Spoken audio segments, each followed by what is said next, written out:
So next हमको पढ़ना है agreement on trade related investment measures, यानी कि ट्रिम्स जो है हम बोलते हैं वो है क्या।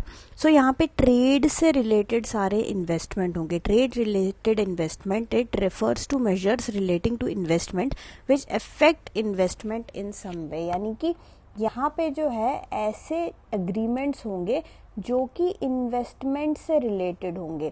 अब ये इन्वेस्टमेंट से रिलेटेड जितने भी एग्रीमेंट होते हैं ये दो तरीके के हो सकते हैं।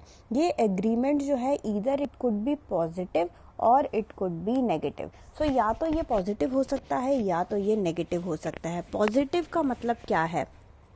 पॉजिटिव का मतलब ये है कि कंपनी को कुछ मिल रहा है, कुछ मिल रहा है इन रिटर्न। सो यहाँ पे जो है हम कंपनी को, कोई कंपनी है कंपनी ABC, इस कंपनी को हम कुछ देंगे ताकि वो कुछ एक्टिविटी करे। फॉर एग्जांपल अगर हम चाहते हैं कि ये कंपनी कोई सर्टन लोकेशन में, कोई भी लोकेशन हो गया, लेट्स से चाइना में हम चाहते हैं कि ये कंपनी इन्वेस्ट करे, तो हम उसको क्या करेंगे? टैक्स इंसेंटिव्स देंगे, हम इसको टैक्स हॉलीडेज देंगे, हम इसको सब्सिडीज देंगे। यहाँ पे अगर हम इंडिया की ही बात करें तो इंडिया में सर्टन प्लेसेस होते हैं, ओके, सर्टन स्टेट्स होते हैं, सर्टन जगह होते हैं, वो मैन्युफैक्चरिंग हब्स जैसे हम बोलते हैं। उन मैन्युफैक्चरिंग हब में अगर हम इंडस्ट्रीज को इनवाइट करें, we want some big players there, we want some big manufacturers there, तो हम ऐसी कंपनी को जो है इनवाइट कर सकते हैं to invest in that zone, to invest in that space, कि आप वहाँ पे अपना मैन्युफैक्चरिंग यूनिट सेटअप करो। और आप अगर उस एरिया में अपना मैन्युफैक्चरिंग यूनिट सेटअप करते हो तो बदले में हम आपको कुछ ना कुछ सर्टन इंसेंटिव्स देंगे, जैसे कि हम आपका जो है टैक्स में थोड़ा कम कर देंगे, हम आपको टैक्स हॉलीडेज दे देंगे, हम आपको सब डिफरेंट तरीके के सब्सिडीज वगैरह देंगे। तो ये सारी चीज़ें हम क्यों कर रहे हैं? सो दैट वी वांट कि हम उस कंपनी को अट्रैक्ट करें और वो कंपनी आए और इस लोकेशन में जो है अपना प्लांट जो है सेटअप कर सके। तो इसको हम जो है पॉजिटिव वे में, क्योंकि पॉजिटिव इसलिए बोल रहे हैं क्योंकि कंपनी को कुछ रिटर्न में मिल रहा है, इसलिए ये जो है एक पॉजिटिव तरीके का मेजर हो गया। इसी का एकदम एग्जैक्ट उल्टा है नेगेटिव वाला। तो नेगेटिव ट्रिम्स क्या होता है? नेगेटिव ट्रिम्स में क्या होगा कि आपका यहाँ पे कुछ ना कुछ जो है हम ऐसा मेजर लेंगे जिससे कि जो है हम लिमिट कर देंगे एक्टिविटीज। यहाँ पे हम क्या करेंगे? लिमिट कर देंगे एक्टिविटीज ऑफ दिस कंपनी। सो हम जो है इस कंपनी के एक्टिविटीज़ को थोड़ा बहुत क्या कर देंगे? लिमिट कर देंगे as a condition for allowing its investment. So इसको इन्वेस्ट करना है एक जगह पे, बट वहाँ पे जो है अगर इन्वेस्ट करना है तो आपको सर्टेन कंडीशंस है, वो कंडीशंस हमने आपके सामने रख ली है और वो कंडीशंस आपको फॉलो करना पड़ेगा। सो अब ये कंडीशंस के चलते आप खुद सोचो कि कोई ऐसा जगह है जहाँ पे आपको टैक्स सब्सिडी वगैरह मिल रहा है, तो आप उसको लेना प्रेफर करोगे कि आप ऐसी जगह जाना प्रेफर करोगे जहाँ पे बहुत ज़्यादा जो है आपको कंडीशंस वगैरह लगाया है। सो ऑब्वियसली आप जो है फर्स्ट वाला पॉजिटिव वाला ही एज अ कंपनी आप यही चुनोगे कि आप कोई ऐसी जगह जाओगे जहाँ पे आपको टैक्स बेनिफिट वगैरह, आपको इन्वेस्ट करने पे जो है आपको बेनिफिट मिलता हो। और नेगेटिव इसलिए है क्योंकि यहाँ पे अगर इन्वेस्ट करोगे तो आपको रिटर्न में जो है या तो कुछ ना कुछ कंडीशनल है, ये आप इन्वेस्ट कर सकते हो वहाँ पे बट कुछ कंडीशनल है। अब ये कंडीशंस भी जो है ये इट कुड भी 3 तरीके का कंडीशंस आपके सामने रख सकते हैं। सो नेगेटिव का मतलब यही है कि आप जो है लिमिट करोगे एक्टिविटीज़, जो ये सारे जो रिस्ट्रिक्शन है उसको देख के हम जो है रिस्ट्रिक्ट कर देंगे activity. So this could be of 3 type. जो फर्स्ट टाइप है that is your product mandating. Now here the production of certain goods for local consumption is a condition for establishment, यानी कि इस कंपनी के सामने जो है एक कंडीशन रखा जाता है कि आपको इस लोकेशन में अगर अपना प्लांट जो है सेटअप करना है तो आपको क्या करना पड़ेगा? आपको जो है सर्टन गुड्स, आप जो भी प्रोड्यूस कर रहे हो उसमें लोकल कंजम्पशन जो है आप लोकल कंजम्पशन के लिए भी जो है उस गुड्स को प्रोड्यूस करोगे, यानी कि आप सारा का सारा जो है बाहर एक्सपोर्ट नहीं करोगे और कुछ को आप जो है लोकल कंजम्पशन में भी डालोगे। तो ये एक कंडीशन हो गया which is related to your product, इसलिए हम इसको प्रोडक्ट मैंडेटिंग बोलते हैं। जो सेकेंड टाइप ऑफ कंडीशन है that is your export balancing. So where the company is required to export goods of the value of item that it imports so as not to damage the country's balance of payment position। तो country जो है, जो government है, government चाहती है कि जो balance of payment है, कंट्री के बैलेंस ऑफ पेमेंट का पोजीशन जो है ना बिगड़े, और इस कारण जो है कंपनी को ये बोला जाता है कि आप जितना माल एक्सपोर्ट करोगे उतना ही माल आप इंपोर्ट करोगे। So whatever you export should be equal to whatever you import. समझ आ गया? जितना आप एक्सपोर्ट करोगे, अगर आपने जो है for example let's say 100 quintal जो है कोई आइटम बाहर को भेज दिया, तो आप जो है 100 आइटम उस यूनिट के इंपोर्ट भी करोगे। सो ये एक्सपोर्ट इंपोर्ट जो है अगर बराबर होगा तो जो कंट्री का बैलेंस ऑफ पेमेंट का पोजीशन है वो बिल्कुल भी ख़राब नहीं होगा। तो इस चीज़ को इंश्योर करने के लिए जो है गवर्नमेंट जो है इस तरीके के बैन लगाती है ताकि कंट्री का जो बैलेंस ऑफ पेमेंट का जो पोजीशन है वो बिल्कुल भी ना बिगड़े। और जो तीसरा टाइप है, तीसरा टाइप आपका क्या है? That is your local content requirement.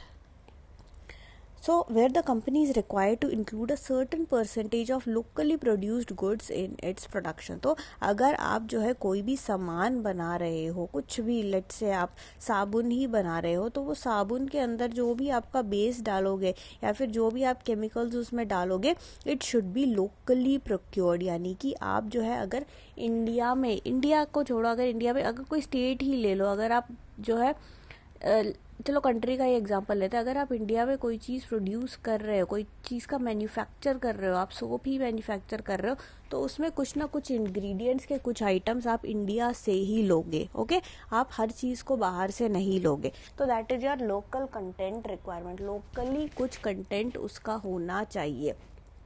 तो ये जो है आपके 3 तरीके के जो है एक तरीके के क्या है, ये नेगेटिव ट्रिम्स हैं। We are studying about negative TRIMS.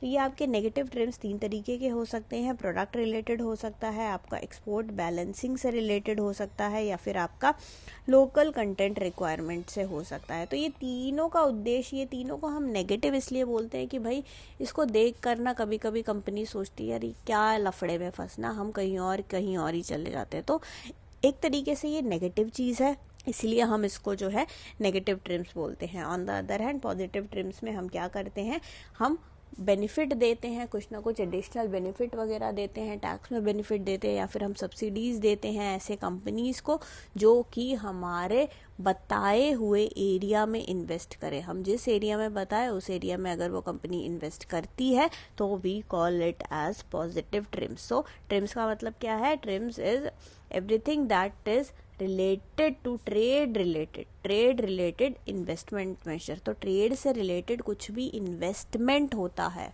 Trade से रिलेटेड इन्वेस्टमेंट वर्ड है यहाँ पे, कीवर्ड इन्वेस्टमेंट से रिलेटेड है ट्रिम्स सारा। तो ट्रिम्स जब भी वर्ड आता है आपके दिमाग में आ जाना चाहिए it is all related to investment. और उसमें भी जो है अग्रीमेंट जो है आपका किस तरीके से रहेगा, 2 टाइप का रहेगा, या तो इट कुड बी पॉजिटिव और either it could be negative. तो हम ये जो सारा नेगेटिव मेजर की बात कर रहे हैं, जो एग्रीमेंट ऑन ट्रिम्स है उसमें खाली नेगेटिव मेजर्स इंक्लूडेड है। ओके, सो ये जो एग्रीमेंट ऑन ट्रिम्स है इसमें ओनली नेगेटिव मेजर्स, खाली negative measures are included in this. Okay, जो पॉजिटिव मेजर्स है, दैट जो पॉजिटिव ट्रिम्स की हम जो बात कर रहे हैं, ये जो पॉजिटिव है ये वाला is covered by the subsidies agreement. Okay, so positive वाला सब्सिडीज एग्रीमेंट में आता है और ये जो ट्रिम्स एग्रीमेंट में है सारे नेगेटिव मेजर्स आपके आते हैं। तो ये जो अग्रीमेंट ऑन ट्रिम्स है इसके एक्चुअल में दो पार्ट्स हैं, दो पार्ट्स यानी कि पहला जो पार्ट है दैट इज़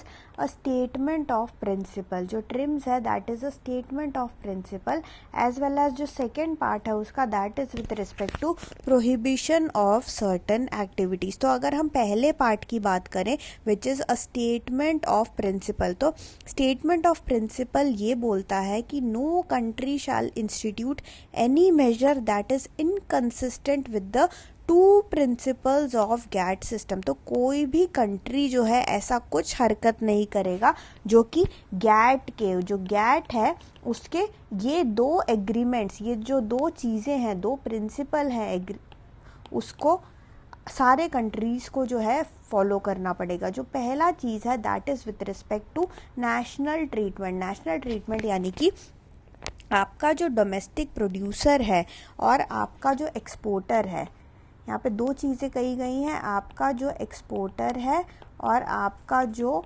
डोमेस्टिक प्रोड्यूसर है, इन दोनों को आप इक्वल ट्रीटमेंट दोगे, इन दोनों में आप किसी भी प्रकार का डिफरेंस नहीं रखोगे, इन दोनों को आप इक्वल ट्रीटमेंट दोगे। So that is your national treatment. National treatment यानी कि exporter as well as your domestic producer दोनों को जो है हम सेम टर्म्स उनके सामने रखेंगे, सेम कंडीशंस हम उनके सामने रखेंगे, हम उन दोनों को एक की तरह से जो है ट्रीटमेंट करेंगे। और जो दूसरा है that is with respect to quantitative restriction, prohibition of quantitative restrictions, यानी कि जैसे जो कोटा वगैरह होता है, कोटा वगैरह को आप जो है बिल्कुल ही अवॉइड करोगे। सो ये है आपका अ स्टेटमेंट ऑफ जो प्रिंसिपल। ये जो फर्स्ट पार्ट है, फर्स्ट पार्ट का हमने मतलब बताया अभी आपको कि जो ट्रिम्स है, देखो ट्रिम्स में दो पार्ट है, ओके, ट्रिम्स के एक्चुअल में दो पार्ट है which are these two parts. The first one is a statement of principle, the second one is prohibition of certain activities. जो फर्स्ट पार्ट है स्टेटमेंट ऑफ प्रिंसिपल, इसके भी यहाँ पे ये जो एरो मार्क किया गया है वो इसलिए किया गया है कि क्योंकि इसमें दो चीज़ें हैं, दो चीज़ों को आपको ध्यान रखना होगा कि हम ये एक स्टेटमेंट ऑफ प्रिंसिपल है। जो स्टेटमेंट ऑफ प्रिंसिपल जो गैट में दिया गया है ना, गैट के जो दो प्रिंसिपल है वो ये दोनों हैं एंड इन दोनों को सारे कंट्रीज़ को, सारे जितने भी जो मेंबर कंट्रीज़ है उन सारे मेंबर कंट्रीज़ को ये दोनों प्रिंसिपल जो है हर हाल में फॉलो करना पड़ेगा। और ये जो अब सेकेंड पार्ट है that is prohibition of certain activities. Prohibition of certain activities में भी यही बात कही गई है कि आप कुछ भी ऐसा काम नहीं करोगे कि जो नेशनल ट्रीटमेंट के खिलाफ हो, ओके। नेशनल ट्रीटमेंट में यानी कि हमारा कभी कभी लोकल कंटेंट का रिक्वायरमेंट रहता है, इंपोर्ट बैलेंसिंग का दिक्कत रहता है, तो ये सारा चीज़ें जो है अगेन ये सारी चीज़ें आपको जो है करना ही पड़ेगा। कुछ भी ऐसा चीज़ जो इससे उल्टा जाता है, इसके विपरीत जाता है, तो वो हम जो है उसके सख्त खिलाफ हैं।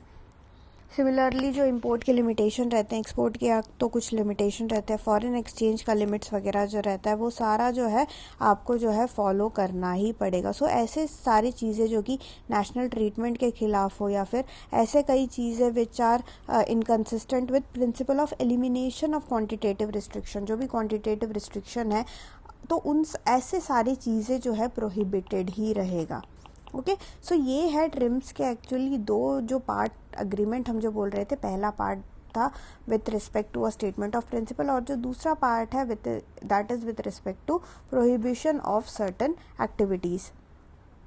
सो ये जो प्रोहिबिशन ऑफ सर्टन एक्टिविटीज़ है इसी पे बेस्ड जो है एक लिस्ट भी है, there is a total actually a list of prohibited activities जो कि नोटिफाई किया जाता है, प्रॉपर नोटिफाई किया जाता है और इन सबको जो है फॉलो करना जो है काफ़ी ज़्यादा ज़रूरी है by all the countries that are involve. जितने भी कंट्रीज़ है, देखो चाहे वो डेवलप्ड कंट्रीज़ हो, मेंबर होने चाहिए, ओके, वो मेंबर होने चाहिए, चाहे वो डेवलप्ड कंट्री हो या फिर वो डेवलपिंग कंट्री हो, तो ये सारा चीज़ें जो है फॉलो आपको करना पड़ेगा।